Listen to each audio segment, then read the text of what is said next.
Hey guys, Damon Caskey coming at you with another DC Current Let's Explore. First of all, I want to apologize for the jiggling cam action since I'm doing this handheld with a phone instead of my usual GoPro. And also, though I hate to lapse into maudlin sentiment, I would like to throw something out that's personally important to me. I mean, I know these videos are always so professional and I'm breaking the pattern, right?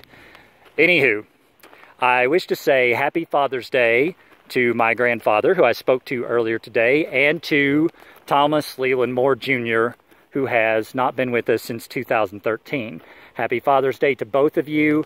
I hope at some point I can do something to make one or both of you proud, and I'll leave it at that. So let's move on to the point of this video, which is our exploration. We are exactly, and by exactly I mean approximately, 1,256 meters in elevation, or to resort to the King's units, 4,139 feet, atop Black Mountain, the highest point in Kentucky. And as you can see, it's not a particularly scenic area. There's actually some lookouts a little bit further below where you can see through the tree clearings. But here at the summit, well, your 360-degree panoramic is just a bunch of transmission stations and treetops. We might as well be at sea level in the woods. Still, we have reached the highest point in the state, and that's kind of cool, right? So I'll give you a feature rundown. Right down this pathway, which is where I came from, about 200 meters due in front of us, you will find a Federal Aviation transponder unit that they use to aid in navigation. Here, where I'm standing, at the very summit, there are some transmitters and relay stations. They look like microwave relay stations for long-distance telephone communication, but to be perfectly honest, I'm not going to stake my name on that, because one of you might know more than I do, and I'd hate to embarrass myself that way. There is also an observation tower. They have unfortunately removed the access to it. It's about a 10-meter climb, and I gave it a cursory try because I did want to see what there was to see up there. The problem is, I am wearing biker boots, which are slippery on the bottom, and I don't have my climbing gear with me. So about the only thing I was going to accomplish, I found out very quickly, was cracking my skull. And I don't think anybody wants to see that.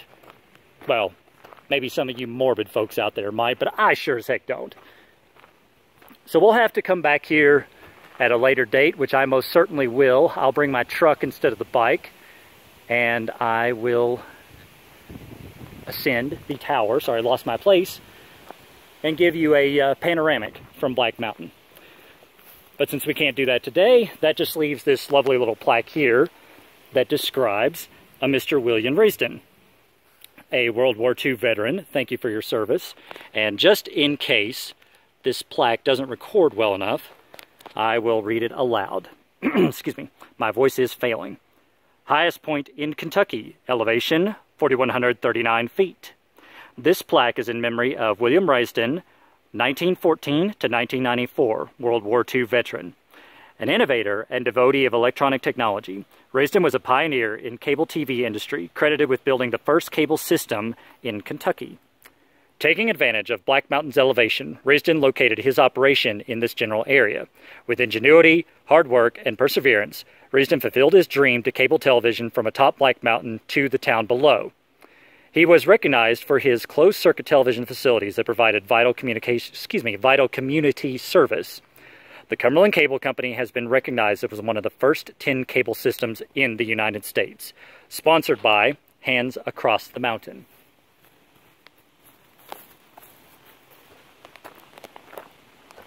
That is about the only feature I've really found up here of real interest, other than these electronic tidbits, which are of course cordoned off, and I'm not about to violate that. There's a few little outbuildings there that have long since been abandoned, but they too are fenced off. And this is active private property, I might add. To come up here, you are required to sign a liability form, and I will leave a link on this video so that you will be able to find said liability form. Although when I came up here, there really wasn't anybody to stop me, so I guess it's up to you. If you want to risk prosecution or risk a liability suit, I guess you could just come on up here anyway, but I would advise filling out the proper form first. It's rather painless. All you have to do is sign your blood away and just say if you take a long walk off a short cliff, it's your fault, which I think is more than fair, right? So here's another small transmission tower. There is some electrical power coming in. You can see electrical power heading down to feed that Federal Aviation transponder. And really, that's about it. So I will leave you at that. I am going to go in search of some food. There are some great little restaurants in the area that I've been itching to eat at. And at that, I will sign off. This is Damon Caskey for the DC Current. Thanks for listening, everybody, and we will see you on the next adventure.